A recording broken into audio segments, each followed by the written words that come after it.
Hello friends, I am doctor Rahul Khullar. मैं एक practising gastro surgeon हूँ नोएडा में। इस वीडियो में हम बात करेंगे स्टमक कैंसर के बारे में। दोस्तों, ये 5th मोस्ट लीडिंग कॉज है इस समय कैंसर का दुनिया के अंदर। जो लोग हाई क्वांटिटी में सॉल्ट प्रिजर्व्ड फूड लेते हैं, स्मोक्ड फूड लेते हैं, डाइट उनकी विटामिन ए और विटामिन सी में लेस होती है, स्मोकिंग करते हैं, उनको इसके डेवलप करने के चांसेस ज़्यादा होते हैं।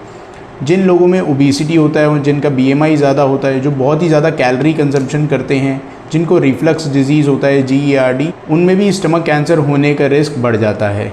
एच पाइलोरी बैक्टीरिया इन्फेक्शन जो पेट में होता है, उससे भी इस कैंसर का रिस्क बढ़ जाता है। और सारे ब्लड ग्रुप्स में टाइप ए ब्लड ग्रुप ज़्यादा प्रोन होता है गैस्ट्रिक कैंसर को डेवलप करने के लिए।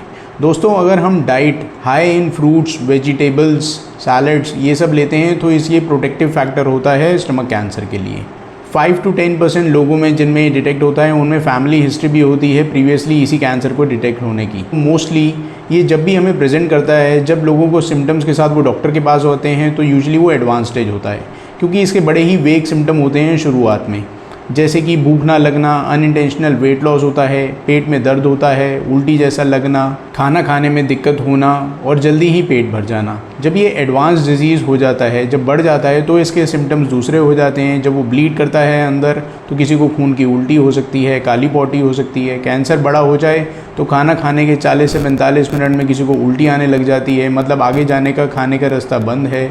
बहुत सीवियर पेट में दर्द हो सकता है, पेट में पानी भरा पड़ सकता है। ये सारे सिम्टम्स होते हैं एडवांस डिजीज़ के, कार्सिनोमा स्टमक के।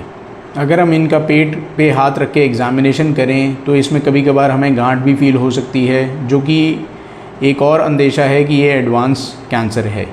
अब दोस्तों, इसको पकड़ने के लिए, इसकी डायग्नोसिस के लिए सबसे ज़रूरी है, सबसे पहली इन्वेस्टिगेशन है कि हम अपर जीआई एंडोस्कोपी, मतलब मुंह के रास्ते दूरबीन की जांच करें, जिसमें हम इस कैंसर को देख भी सकते हैं और मल्टीपल जगह से इसकी बायोप्सी लेकर इसको कंफर्म कर सकते हैं।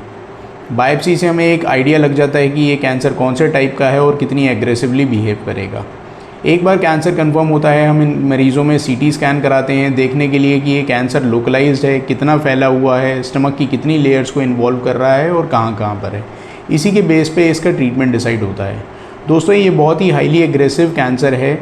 इसका जो बेस्ट चांस होता है क्योर का, अगर ये अर्ली स्टेज पे डिटेक्ट हो जाए, तो अगर सर्जरी, जो कंप्लीट सर्जरी होती है स्टमक के हिस्से को निकालने की मार्जिन्स के साथ, और दूसरा जहाँ जहाँ पे ये फैल सकता है उसको कम्प्लीटली अगर हम निकालेंगे, तो ये बेस्ट पॉसिबल चांस है किसी पेशेंट के लिए क्योर का। जो कैंसर थोड़े से एडवांस हो जाते हैं, जो कि सर्जरी से नहीं निकाले जा सकते और थोड़े बहुत ज़्यादा फैले हुए हैं, तो उसमें आजकल हम न्यू एडजुवेंट कीमोथेरेपी, मतलब सर्जरी से पहले हम 4 साइकिल की कीमोथेरेपी देते हैं, जो कि हाईली इफेक्टिव होती है कैंसर को श्रिंक करने में और पेशेंट को सर्जरी के लायक बनाने में। 4 साइकिल कीमोथेरेपी की देते हैं, थोड़ा वेट करके 4 हफ्ते में फिर उनका ऑपरेशन करके जितना भी कैंसर है उसको निकाला जाता है, और बाद में भी 4 साइकिल कीमोथेरेपी देते हैं।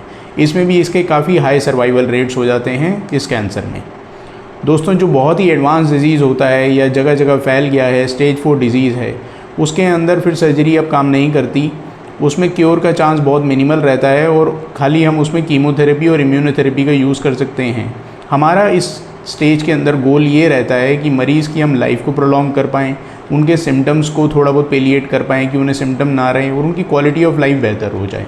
एडवांस स्टेज में या मेटास्टैटिक स्टेज में, जो कि स्टेज 4 होता है, उसमें सर्जरी की इंडिकेशन बहुत कम है आजकल। अगर किसी का रास्ता रुक गया है इस कैंसर की वजह से, तो उसमें हम बाईपास बना देते हैं, और कोई कैंसर अगर बहुत ज़्यादा ब्लीड कर रहा है, तब हम उसमें स्टमक को निकाल देते हैं। दोस्तों, इस फोटो में आप देखेंगे कि ये जो मरीज़ है, ये हमारे पास जब पहुँचे थे तो इन्हें गैस्ट्रिक आउटलेट ऑब्स्ट्रक्शन, मतलब कि खाना खाते ही उल्टियाँ हो रही थी। जब इनका CT स्कैन एंडोस्कोपी कराया गया तो उसमें कैंसर स्टमक था। अब इनका रेडिकल सर्जरी करके ये पूरा का पूरा कैंसर निकाला गया, मार्जिन्स नेगेटिव थे। तो ऐसे मरीज़ों में बहुत ही बेटर चांस रहते हैं क्योर के।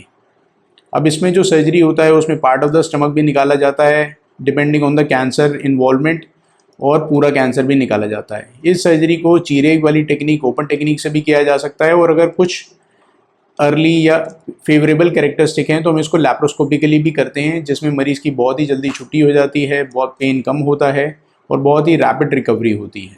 रिजल्ट्स दोनों ही टेक्निक में इक्विवेलेंट होते हैं अगर सर्जरी पूरी अच्छी तरीके से करी जाए।